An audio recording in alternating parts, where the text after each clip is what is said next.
Assalamualaikum warahmatullahi wabarakatuh. Terlepas dari kehancuran ekonomi yang ditimbulkan oleh pandemi COVID-19, kebangkrutan sebenarnya menurun di banyak negara pada tahun 2020 dan 2021. Karena kombinasi pengaturan di luar pengadilan dengan kreditur dan stimulus pemerintah yang besar. Di Amerika Serikat misalnya, 16.140 bisnis mengajukan kebangkrutan pada tahun 2021 dan 22.391 bisnis melakukan hal yang sama pada tahun 2020. Angka ini tentu lebih rendah dibandingkan dengan 22.910 pada tahun 2019. Namun tren itu diperkirakan akan kembali berbalik pada tahun 2023 di tengah kenaikan harga energi dan suku bunga. Banyak ekonom memperkirakan bahwa kebangkrutan secara global akan meningkat lebih dari 10% pada tahun 2022 dan 19% pada tahun 2023, melampaui tingkat sebelum pandemi. Pandemi COVID memaksa banyak bisnis untuk mengambil pinjaman besar, memperburuk situasi ketergantungan yang meningkat pada pinjaman murah untuk menutupi hilangnya daya saing barat karena globalisasi. Kebangkrutan massal sendiri di tahun 2023 ini bisa terjadi kalau merujuk pada situasi di mana sejumlah besar perusahaan atau lembaga keuangan mengalami kebangkrutan secara bersamaan dalam waktu yang relatif singkat. Kebangkrutan massal dapat terjadi karena berbagai faktor seperti resesi ekonomi, perubahan regulasi yang signifikan tentunya, atau ketidakmampuan industri tertentu untuk bersaing di pasar yang semakin kompetitif. Nah, dampak kebangkrutan massal dapat sangat merusak bagi ekonomi, terutama jika perusahaan-perusahaan yang terkena dampaknya memiliki keterkaitan dan terkoneksi yang kuat dengan sektor lainnya. Kebangkrutan massal dapat menyebabkan hilangnya ribuan pekerjaan, kerugian besar bagi investor dan pemegang saham, dan bahkan dapat menyebabkan krisis finansial yang lebih besar. Beberapa sejarah mencatat beberapa contoh kebangkrutan massal seperti krisis keuangan Asia pada akhir 90-an, kebangkrutan Enron pada tahun 2001, dan krisis keuangan global pada tahun 2008. Sejak itu banyak upaya dilakukan untuk mencegah maksudnya kebangkrutan massal melalui pengaturan dan pengawasan yang lebih ketat terhadap perusahaan dan lembaga keuangan, serta strategi dan rencana darurat untuk mengatasi kemungkinan kebangkrutan massal jika terjadi di masa depan. Namun meskipun telah dilakukan berbagai upaya untuk mencegah kebangkrutan massal, tetap saja ada risiko kebangkrutan massal yang tidak dapat dihindari sepenuhnya, terutama dalam situasi ekonomi yang tidak stabil atau ketika terjadi perubahan regulasi yang signifikan. Kebangkrutan massal dapat berdampak luas tentunya pada berbagai sektor ekonomi, terutama jika perusahaan-perusahaan yang terkena dampaknya memiliki keterkaitan dan interkoneksi yang kuat dengan sektor lainnya. Kebangkrutan massal dapat menyebabkan hilangnya pekerjaan, kerugian besar bagi investor dan pemegang saham, dan bahkan dapat memicu krisis finansial yang lebih besar. Oleh karena itu, sangat penting untuk memonitor secara terus-menerus situasi ekonomi dan perusahaan-perusahaan yang berpotensi mengalami kebangkrutan massal, serta mengambil langkah-langkah pencegahan yang tepat untuk meminimalkan dampak dari kebangkrutan massal tersebut. Nah, dalam situasi kebangkrutan massal ini, pemerintah dan regulator keuangan dapat memainkan peran penting dalam meminimalkan dampak negatifnya. Mereka dapat memberikan bantuan keuangan atau restrukturisasi kepada perusahaan yang terkena dampak, mengawasi proses likuidasi untuk memastikan bahwa aset perusahaan dijual dengan harga yang adil, dan memastikan bahwa sistem keuangan secara keseluruhan tetap stabil dan terhindar dari krisis finansial. Dalam rangka meminimalkan risiko kebangkrutan massal, perusahaan dan lembaga keuangan perlu mengadopsi praktek manajemen risiko yang tepat, termasuk diversifikasi portfolio investasi, memperkuat modal dan likuiditas, dan memantau secara cermat kondisi pasar dan regulasi yang berkaitan dengan bisnis mereka. Selain itu, investor dan pemegang saham juga harus melakukan penilaian risiko yang tepat sebelum melakukan investasi pada perusahaan atau lembaga keuangan tertentu. Sebenarnya ada beberapa penyebab kebangkrutan massal, di antaranya adalah yang pertama, resesi ekonomi. Ketika ekonomi sedang mengalami masa sulit, konsumen cenderung mengurangi pengeluarannya dan bisnis cenderung memotong anggaran. Ini dapat mengurangi permintaan untuk produk dan jasa tertentu dan pasti mengakibatkan penurunan pendapatan bagi perusahaan-perusahaan yang beroperasi di sektor tersebut. Nah, jika perusahaan-perusahaan tersebut tidak dapat menyesuaikan biaya mereka dengan penurunan pendapatan, mereka dapat mengalami kesulitan keuangan dan bahkan mungkin mengalami kebangkrutan.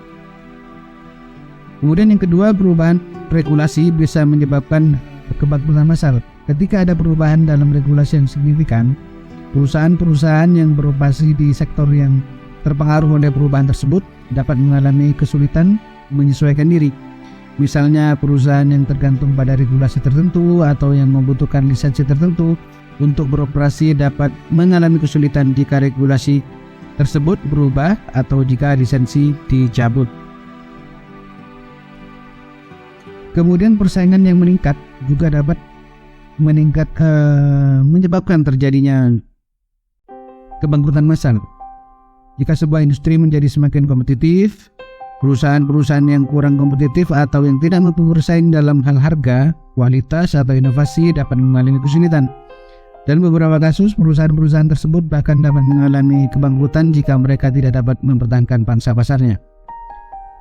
Selanjutnya, kredit bermasalah juga bisa menyebabkan terjadinya kebangkrutan massal. Jika perusahaan memiliki kredit bermasalah atau hutang yang tidak dapat dilunasi, maka mereka dapat mengalami kesulitan keuangan dan bahkan kebangkrutan. Kemudian, kebangkrutan massal juga bisa disebabkan salah satunya dari kepemimpinan yang buruk.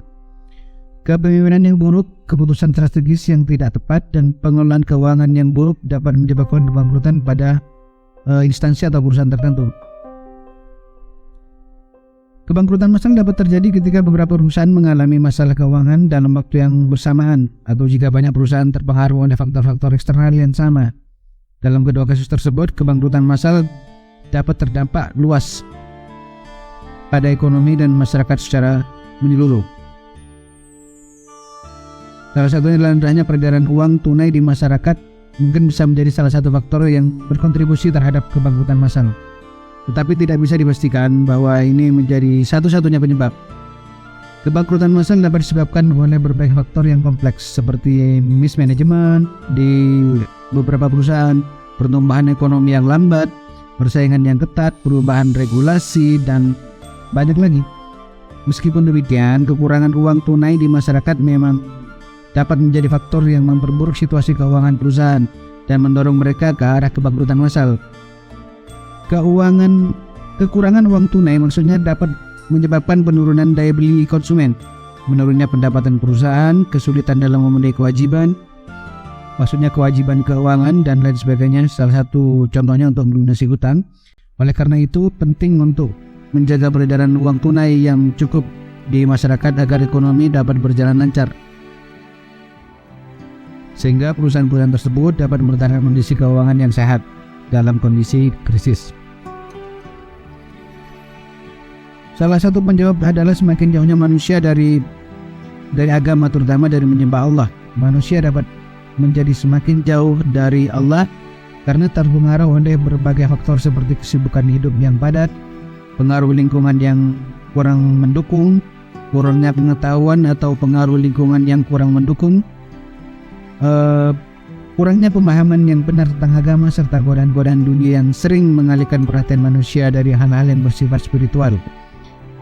Manusia lebih mengandalkan kekuatannya sendiri dalam segala sendi kehidupan dan cenderung mengabaikan pertolongan Allah. Padahal sejatinya Allah lah yang akan menyelesaikan masalah manusia dan memperbaiki kehidupan manusia dalam segala hal, termasuk ekonomi. Contoh konkretnya, Allah melarang bermain riba misalnya. Namun kita saksikan sendiri bahwa banyak perusahaan besar menjalankan bisnisnya dengan riba. Atau contoh ini saja sudah cukup membuat kita sadar bahwa kita sudah terlalu jauh membangkang. Jadi wajar kalau Allah membiarkan kita berjalan sendiri dengan pembangunan kita tanpa pertolongannya.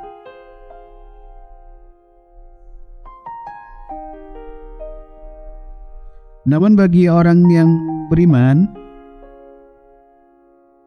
dan percaya adanya Allah, sangat penting untuk selalu berusaha memperkuat keimanannya dan menjaga hubungan baik dengan Allah melalui ibadah, doa, dan amalan-amalan yang baik. Ini akan membantu kita untuk tetap dekat dengan Allah dan memperoleh kebahagiaan dan keberkahan dalam hidup, termasuk terhindar dari kebangkrutan.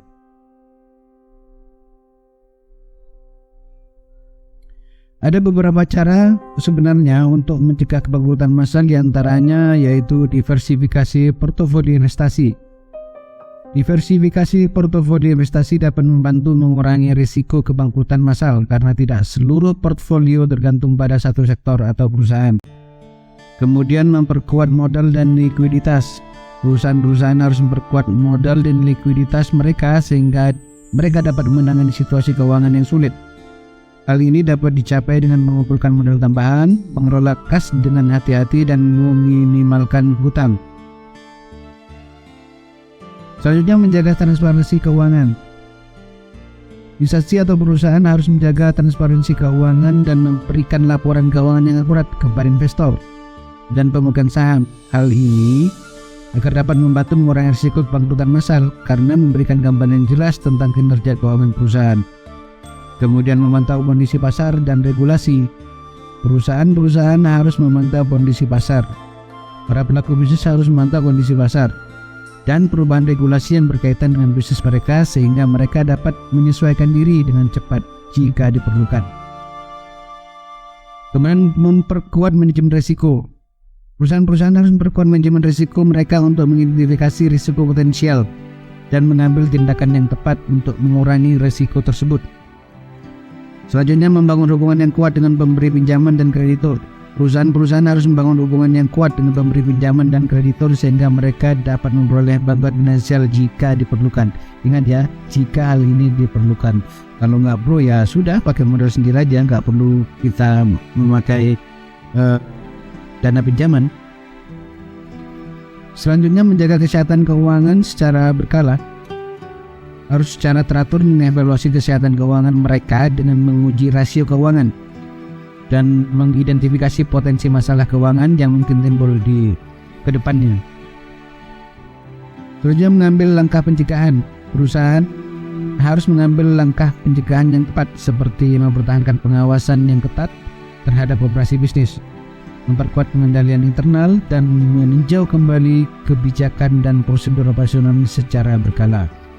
Nah, dalam rangka mencegah kebangkrutan massal, penting untuk memperhatikan tanda-tanda awal kesulitan keuangan dan mengambil tindakan yang tepat untuk meminimalkan risiko kebangkrutan. Hal ini dapat membantu perusahaan-perusahaan untuk tetap bertahan di masa sulit dan meminimalkan dampaknya terhadap ekonomi secara menyeluruh. Oke, demikian penjelasan singkat mengenai kebangkrutan massal, penyebabnya dan cara mencegahnya. Semoga informasi ini bermanfaat bagi kita semua, terutama bagi kalian yang tertarik pelajari lebih lanjut dan lebih dalam mengenai ekonomi dan bisnis. Jangan lupa untuk subscribe channel ini untuk mendapatkan informasi menarik dan terbaru seputar topik-topik yang relevan dengan kehidupan kita sehari-hari. Terima kasih telah menyimak. Sampai jumpa di video kami selanjutnya. Wassalamualaikum warahmatullahi wabarakatuh.